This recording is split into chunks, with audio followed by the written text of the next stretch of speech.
playing football and playing futsal is such a positive thing. It helps me switch off. You know, it gives me 45 minutes, an hour and 90-minute game where I don't have to think about what living with type 1 is about. It's quite an emotional place for me to think back to it because it's a life-changing moment. Because from that moment onwards, I was different to everybody else that I was around. I knew nobody else with the same condition as me. Everybody looks at you and thinks there's nothing wrong with you, but it affected my identity in the fact that I didn't really choose to be associated with my condition. When you're hiding it, you are less inclined to do the right things for your treatment and the right things for your condition. For a period of time in my life, I managed it because you choose to hide it so much to fit in with your peers, with children, or with teenagers as you grow up.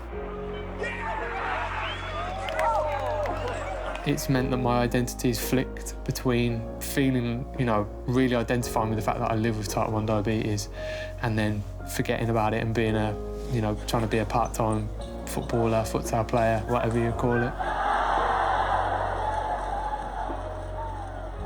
I went over to Portugal in 2017 and I sort of saw their own diabetes futsal team that they'd started, and it was something that I wanted to replicate, a team that only lived with type 1 diabetes here in the UK. I remember when we first started the team and the very first training session, nobody knew each other, literally nothing. They've travelled all over the country to come to this session. It's been, you know, we've reached out to people with social media and then they've turned up, not knowing anybody, and by the end of it, we're talking 3 hours later, literally like a band of brothers, because they felt comfortable in the environment that we created, the openness of talking about the condition, sharing it, people doing injections in front of each other, people with blood glucose testing in front of each other. It was an environment set up for people with the condition. I've seen some of them change completely the way they manage the condition. Like, some of them have changed their whole regime on the back of advice that somebody's given them within our team. It's for the very first time a situation where they all feel that they can do the things that they've been hiding for years.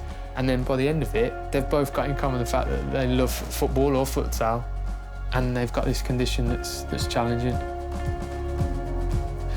You know, harbouring that environment and creating it for them has been probably one of the best things I've ever done or ever achieved.